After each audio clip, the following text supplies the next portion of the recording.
एक कारण दिया कि इस तन को लेकर जा और इसे एक बेड़ी बना ले। बेड़ी क्या काम करती है? पानी से आप लोगों ने एक किनारे से दूसरे किनारे तक पहुंचना होता है, तो आप क्या करते हैं? बेड़ी का इस्तेमाल करते हैं, नौका का इस्तेमाल करते हैं।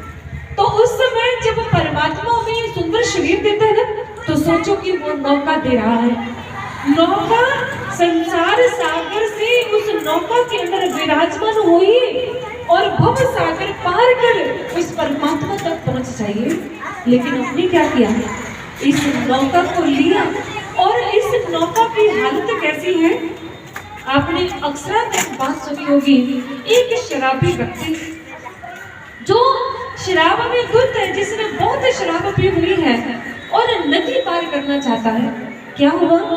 रात का समय है, जिसमें वो नौका के अंदर जाकर बैठा। नौका अभी नदी के किनारे पर ही थी। सारी रात उसने चप्पू चलाया, सारी रात चप्पू चलाया, लेकिन जिस समय सुबह के समय उसे होश आई तो पता चला कि जो नौका थी, नौका नदी के किनारे के ऊपर एक किल्ली लगाई हुई थी, उस किल्ली के साथ बांध रखी थी। उसने सारी रात नौका तो चलाई, लेकिन वो भूल गया था नौका तो किल्ली के साथ बंधी हुई है, वो तो एक कदम भी आगे नहीं बढ़ पाई थी।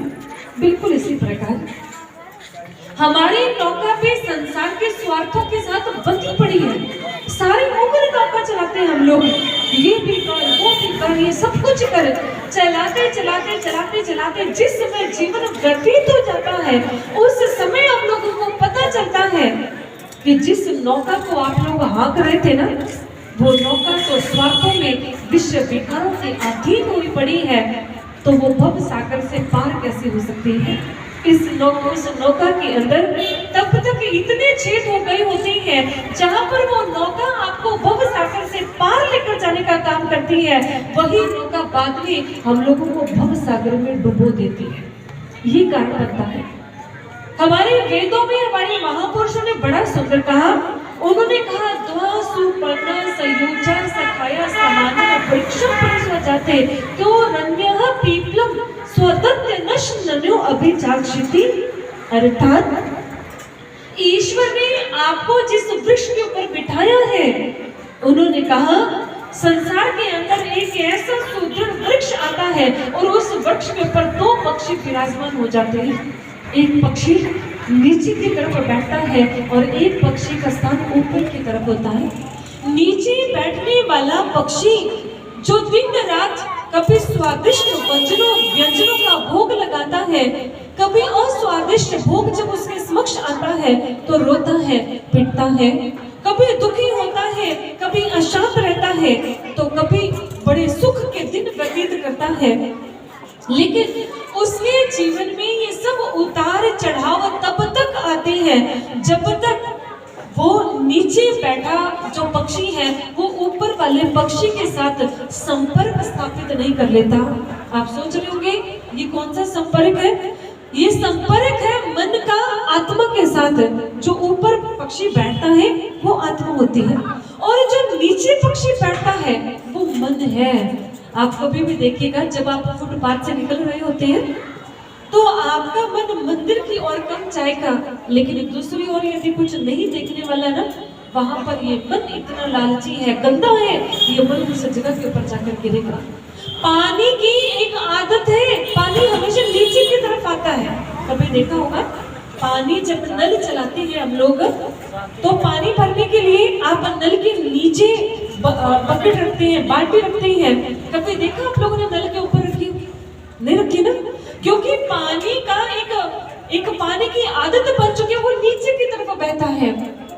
बिल्कुल इसी प्रकार मन की भी एक आदत है, वो हमेशा नीचे की तरफ जाता है, वो हमेशा नीचे की तरफ जाएगा। लेकिन आत्मा जो होती है वो ऊपर बैठी है, वो ऊपर बैठी, वो इंसान के हर कर्म को देख रही है, वो अच्छा बुरा जो भी है। एक बार भगवान विष्णु जी के समक्ष माँ लक्ष्मी जी बैठे हुए, ध्यान से सुनेगा। माता लक्ष्मी जी भगवान विष्णु जी के पास गई और जाकर कहने लगी, प्रभु आपने तो संसार में दुख बहुत फैलाई है, बड़े दुख है, जिसको भी देखो दुखी है, रोता है, पिटता है, कोई बच्चों से दुखी है, कोई घर बार से दुखी है। और ग्रंथ भी कहते हैं ना, उन्होंने कहा कोई तन दुखी, कोई मन दुखी, कोई चित उदास, एक एक दुख सबको सुखी संत का दास। उन्होंने कहा इस संसार में सारे ही दुखी हैं, सारे दुखी, कोई सुखी नहीं है, लेकिन वो सुखी है जो संत का दास बन चुका है, जिसने एक पूर्ण सतगुरु का दासत्व स्वीकार कर लिया। तो उस समय जब भगवान विष्णु जी से माता लक्ष्मी जी ने ये बात की, वहां नारद जी भी खड़े हैं, दोनों के बीच में वार्तालाप चल रही है।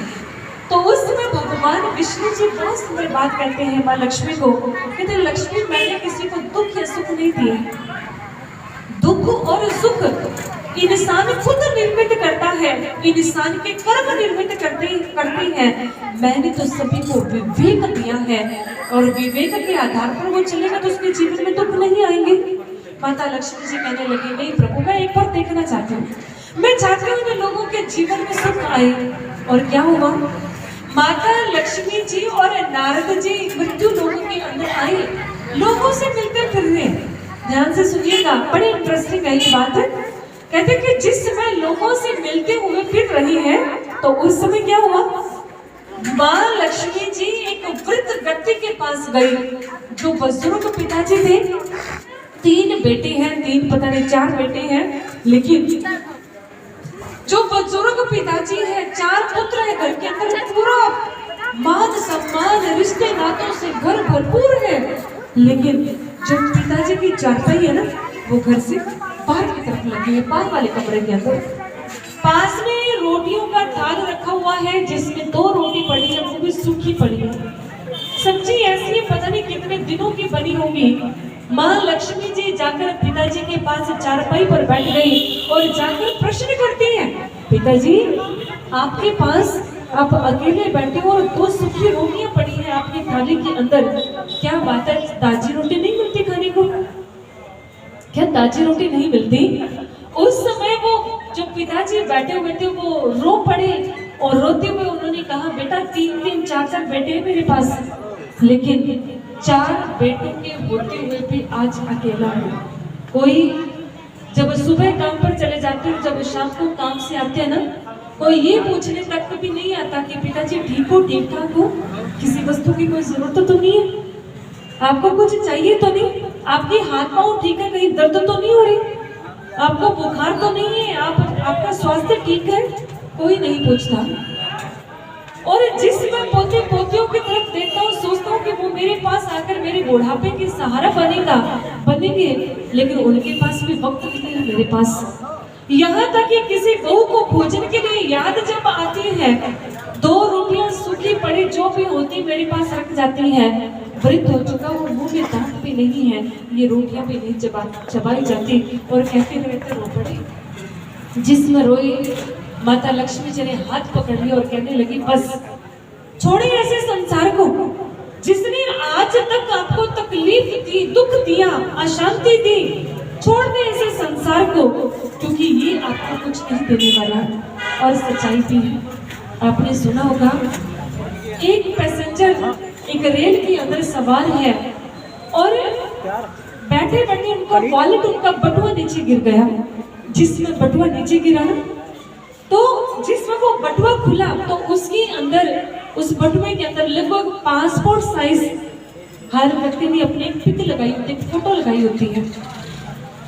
जिस समय किसी यंग व्यक्ति के हाथ में उनका वॉलेट लगा हुआ, उसने वो फोटो देखी, भगवान जी की फोटो लगी है, तो वो देखकर हैरान हो गया और वो पर्स पकड़ाते हुए पिताजी को कहने लगे, पिताजी क्या बात है, आपने इस पर्स के अंदर भगवान की फोटो लगा रखी है, आपके घर पे आपके बच्चे, आपकी पत्नी कोई नहीं है, आपने अपनी भी नहीं लगाई।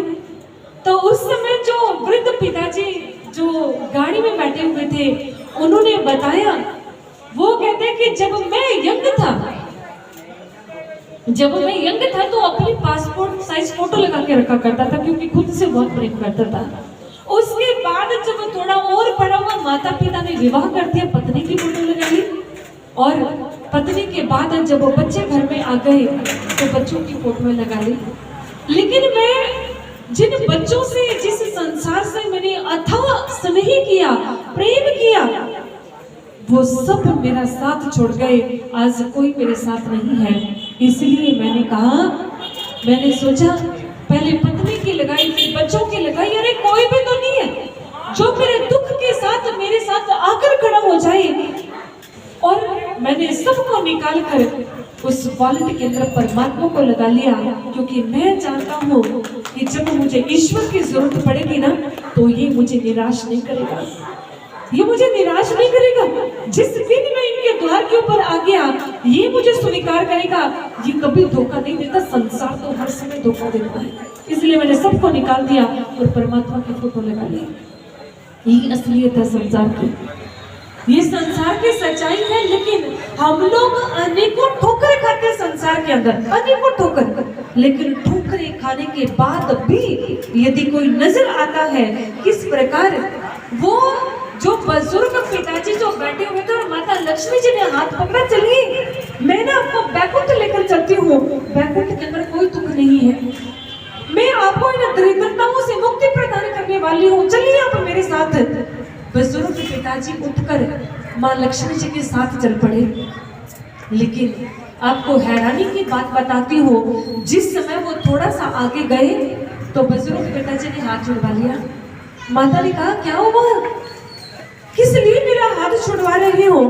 उस समय बुजुर्ग पिताजी ने, ध्यान से सुनिएगा, उन्होंने क्या कहा, उन्होंने कहा कि जो दुख जिस परिवार से तुम निकाल कर मुझे लेकर जा रही हो, मैं उन्हीं परिवार के पास जाना चाहता हूँ। तो माँ ने कहा क्यों, वो तो दुख देते हैं। आगे पिताजी ने कहा फिर क्यों वो दुख देते हैं, तो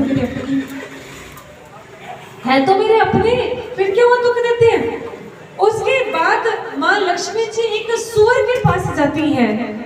सुअर जो दिन रात गंदगी में मुख मारता है, और माता लक्ष्मी जी सुअर के पास जाकर कहने लगी, बस सुअर बहुत खाली गंदगी, चल तुझे बैकुंठ लेकर चलो, वहां पर बहुत ही स्वादिष्ट व्यंजन मिलेंगे खाने को, कोई दुख नहीं, कोई तकलीफ नहीं होगी।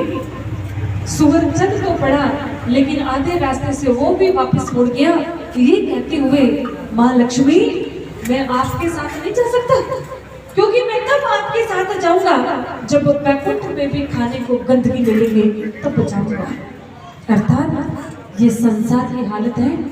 भगवान विष्णु जी के पास जब माता लक्ष्मी जी लौटती है, जब माता लक्ष्मी जी गए तो भगवान विष्णु जी ने उस समय कहा, देख लिया संसार दुखी खुद के कारण नहीं, मेरे कारण। माता लक्ष्मी ने कहा, बाप प्रभु ये खुद ही दुख भोग रहे हैं, ये अपने मनों से। मैं आपसे ही पूछती हूँ, आपके पास, आपको ईश्वर ने 2 आंखें दी है ना, सभी के पास 2 आंखें, ये 2 आंखें दिन भर संसार को ताकती रहती हैं, इधर उधर इधर उधर, लेकिन मैं आपसे पूछती हूँ क्या कुछ मिला कुछ? ये जीवा दिन रात संसार का गुण